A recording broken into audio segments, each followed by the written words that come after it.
Greetings, YouTube. Welcome back to the channel. It is quite ironic that I was thinking about doing a video on the Deathless Guillotine concept. Really on the Deathless Champion concept in general. Because we have this new race to get our 6 or 7 star Deathless Champion. I don't know about you, but I figured with the hype, this would be just an incredible, game-changing champion. I'm not saying, because nobody is, that it's going to be Hercules. But certainly somebody who's in the upper tier of the class. And maybe as time goes on, that will be the case. But right now, it doesn't seem, for those of you that have purchased her, like she's really making that much of a difference at all. And I'm one piece away. One piece away. Oh, yeah. If I click Get Now, I see the price, the 5 pieces. I hit Get Now, and then I'm missing that Cursed Blade segment. And part of me really wonders if it's worth it. Part of me really wonders if I should even care. And there's probably quite a few people out there who are in the same boat that I am. Which is why Kabam took it upon themselves recently to take to the forums and discuss an overall plan that rewards players who complete the quest, who complete the goal. Kabam Crashed says, I'll be honest, the Paragon Gauntlet Deathless King group piece is so easy to acquire compared to the rest that are coming that I totally forgot about it when I made my earlier statement. The Deathless Guillotine piece selector might not be available by the time that one goes away, but I'm just going to tell you the details instead. The Guillotine Deathless piece selector will cost 5,000 units, and it will be a limit of 3.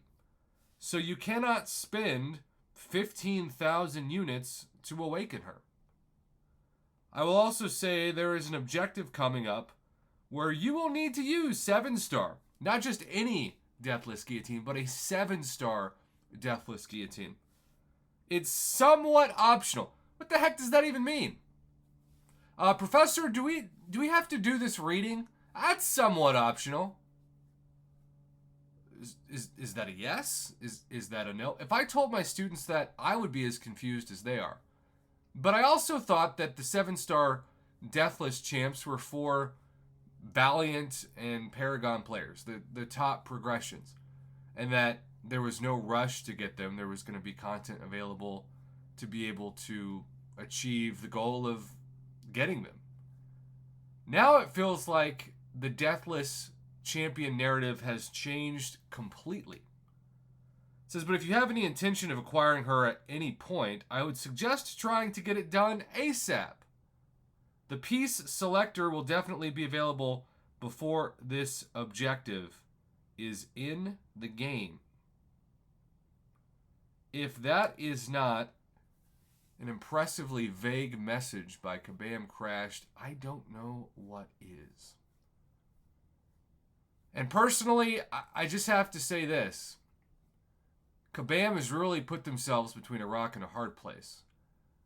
Because Kabam has essentially stated that the economy of the game, and yes, I'm using my favorite phrase, borrowed, by the way, by Kabam itself for years on the forums. I was simply just regurgitating it on my own channel.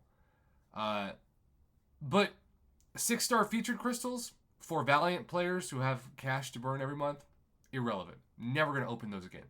Because you'll just spend 200 to whatever amount, hundreds of dollars every month to at least get the new 6 star champ guaranteed, plus all the extra bonuses you get from the early access bundle as a Valiant player. And then on top of that, you're not going to buy daily specials. Those are completely irrelevant. They don't have 7 stars in them at the time. There's no Valiant daily special. That will need to be going soon. That deserves its own video topic, to be honest.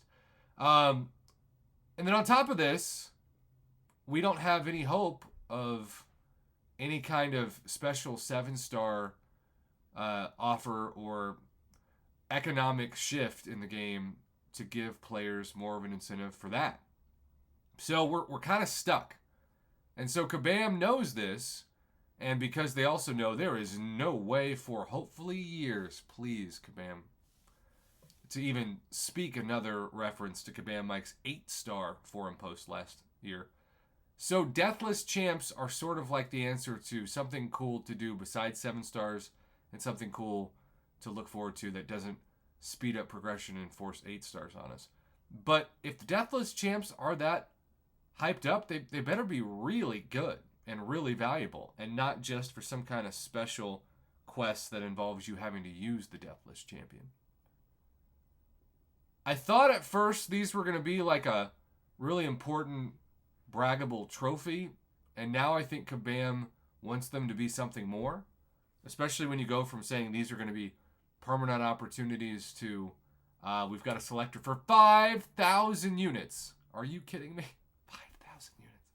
For somebody who doesn't have units? I mean, that's well over $100. Flirting with $200 for one piece. You're telling me that the 5 pieces of the Deathless Guillotine are valued at 25,000 units total? I sit back and I think, hard pass for so many people. And it just makes you annoyed and kind of in a position to want to vent. Some things have been good about this year. I think Kabam's changes and improvements to raids that they just announced this week are fantastic. And so many of the pro player requests made by content creator program members and other members of the community were heard and enforced. But I don't know what to think of these Deathless champs. I'm still reminding myself that that's even a thing, because I never think about it. It's not something that I really care about, other than the fact that it's something else to do, I guess. But it's not something that is going to be a make or break for me, and I'm guessing that other people feel that same way. I just wish Kabam hadn't sped up so fast rank 3 7 stars. I think now they've slammed their foot on the brakes ever since Cyber Week. But so many Paragon players are so frustrated that they can't get any tier 4 Alpha Catalyst fragments until the next chapter of Act 8 or the next major whale holiday like Spring Cleaning. It puts us in a weird position as a community. And I could ignore that, but I would not be doing my job as a content creator if I did. So, 5,000 units? Are you kidding me? Literally changing the conversation of Deathless champs to make them more expensive, allegedly more valuable. But like so much in life, I tend to look at this and just say, man, that was extremely overhyped.